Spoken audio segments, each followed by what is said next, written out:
I'm a consultant to the fashion industry globally for last 40 plus years, and been working with over 1,000 companies on sourcing, on manufacturing, on brands, on retail, and giving consulting on technology and growth upgradations for them. So working with that many number of countries, that many number of companies have given me the possibilities of understanding more about what is possible with those countries, the kind of cultures which they have, and the kind of technologies which they can take and easily adopt. Right. So that has been an advantage.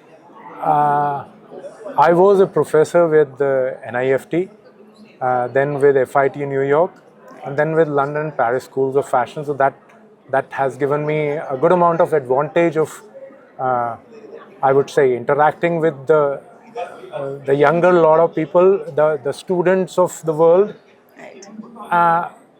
and the people who are going to be taking the industry tomorrow. So that was, yes, a very big advantage, where you're not limited by the thoughts of people who are in the industry, because people in the industry have a lot of practical ways of looking at things, what is possible, what is not possible. The advantage of dealing with students is that they go through the books and they can have independent thoughts. So that also gives you a possibility of looking at things in a different way altogether. While when you're dealing with industry people, they're mainly talking on a lot of practical problems, there are a lot of things which they see on a regular day-to-day life, and you're living in a VUCA world. I mean, the kind of volatility, the kind of ambiguity, the kind of I would say chaos which is there, and the kind of tariffs and other kind of things which are presently there in the market. Genuinely, any kind of a long-term planning, any kind of a strategic scenarios are failing these days. And what you require is tactical agility, which they call it. Yes, it's a long, large word, but yes, you can easily understand that you genuinely what you require is the data to help you. Data is the digital currency. It is going to help you. No other currency is helping you. So that's what it gives you, and that's what I basically do my growth and technology consulting on. Thank you so much, Sunilji. I think the global perspective that you come with is definitely going to be an addition, not only to this talk, but also to the industry as a whole. And like you mentioned, that you've been interacting with a lot of young talent and students late in your tenure as a faculty. So I think there is an element of the students thinking out of the box. So even though there's a box of practicality, like you mentioned, in terms when how the industry thinks, but when it comes to students who do not really have a barrier, so to say, but they can think out of the box and probably get creative into solutions. And maybe the solutions are practical or not. That's something to decide later on. Absolutely, absolutely. Right. So that gives a lot of combination of what is possible, what is not possible, or what is. I mean, there could be a thinking process which you probably don't look at because you're also practical, interacting with the number of clients that you have. So you get into only those kind of solutions where the problems are coming to you. Right. You do not look at the solutions which probably could be out of the box, out of the textbook, or out of a normal generalized way of thinking that you may have. So it's basically Right. Probably we think that's a little absurd also, because something that would be so outright out of the box. So certainly. I mean, generally speaking, in today's time with AI and other kind of things, which is possible is something which was considered absurd right. a few months ago. Right. I have had a number of startups which I am mentoring now. I've changed my ways of working. I'm much speedier in my delivery of solutions. I'm giving a different level of quality and creativity now, and all this has been possible through technology. Right. Yes, lately through AI, but in my career of 4 decades, there have been multiples of technologies which we have been working on. Right. AI is creating a lot of tangible results, and Right. that's why more and more people are getting into it. And it's not only tangible; it's also fast results. I mean, it's not like in earlier scenarios where I used to be selling solutions which were $1 million, $2 million, $5 million. Now I'm doing much bigger, Right. much better, much faster scenarios in a few $1,000s, where the reach becomes more, Right. where the possibility becomes more, where more people can genuinely utilize it, Right. where they can genuinely create possibilities for them and for their countries in a much faster way. Absolutely. That gives you the power to adopt a technology, to carry that to as examples to more number of people. That gives you the power to say, yes, this is the thing which has given me power. It can probably give you also the power. Right.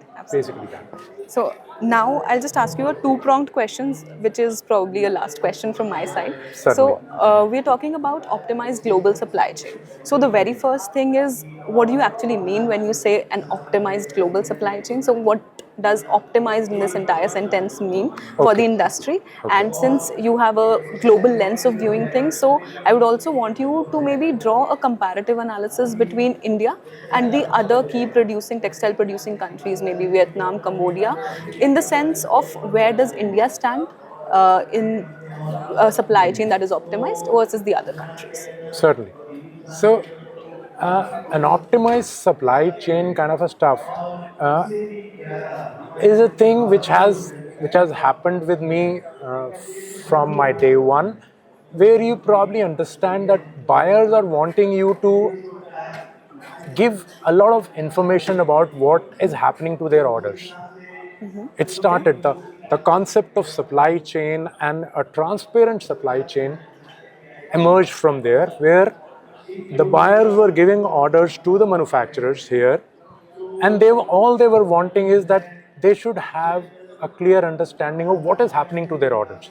They want to have an understanding what has gone into fabric production, what has gone into cutting, what has gone into various other kind of stages of manufacturing and production and other things. And they just want that if I have given you an order of 1,000 pieces, so and so style and so in colors and this and that, by which date, what kind of a thing is happening, just let me know that. Right. And manufacturers were absolutely unaware of what was happening, when they are supposed to do that.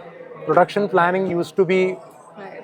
I mean, in old days, it used to be relatively primitive. Right. There was hardly any kind of a production planning. Fast React and those kind of things were just the names which, I mean, names which only the biggest of the people were affording it, and still they were not able to implement and take advantage out of that. Absolutely. Slowly things moved, and that movement has given possibilities to solutions which people are adopting.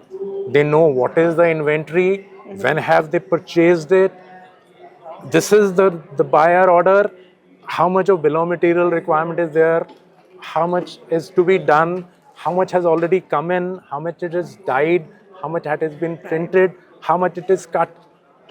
At least some level of large or small systems which they had were able to give them at least the inventory part of things, at least what is purchased out of it is done, Right. at least what is the financial scenarios with that. I mean, people, when, except for finance, the rest of the things were hardly known to most of the manufacturers, Right. or they were known in rather a post-mortem way. So they were having systems which were not implemented. They did not have the right kind of data to do things. Slowly, it has moved now to a level where organizations, sourcing organizations, are basically acquiring a lot of funding for showcasing a platform. I would not like to name it, but Yeah, yes, they the would names are be. known to you. They were showcasing a lot of platforms which they have developed, which give the buyers the possibility of seeing what is happening to their orders. But genuinely, as soon as it comes towards the manufacturing side of things, things were relatively okay with some organizations and not okay with most organizations. So that transparency side of things goes up from what is required, what is purchased, what has come in, and after that, there's a lot of lull about the data not being there on the manufacturing side of things. And what you get to know is that, okay, how much is produced and how much is shipped, because what is shipped gets into your finances. What is produced, you get into that after probably a month long of manufacturing cycle, and then you get to know what is happening. So a lot of things of these kinds are happening. India is relatively primitive even till now, compared to what the Vietnams and even the Bangladesh of the world are doing. That's true. And that's the reason those countries are doing much, much better. It's not that they are being pushed by the buyers only and they're buying things or buying solutions only for the buyers. They are actually adopting those solutions, utilizing those solutions. India is relatively, I would say, much lower on adoption side of things, which they have to carry on in a much faster way. Technologies can do much better things these days. Right. They're easier to adopt. Data is no longer a problem. We have come out with various AI-based add-on scenarios which are there available in present platforms on the multiples of my partners are here who are showcasing those solutions over here. So you have the possibility of solutions, small AI-based solutions which can sit on top of your large SAPs or WFXs of the world, and they can generally create possibilities of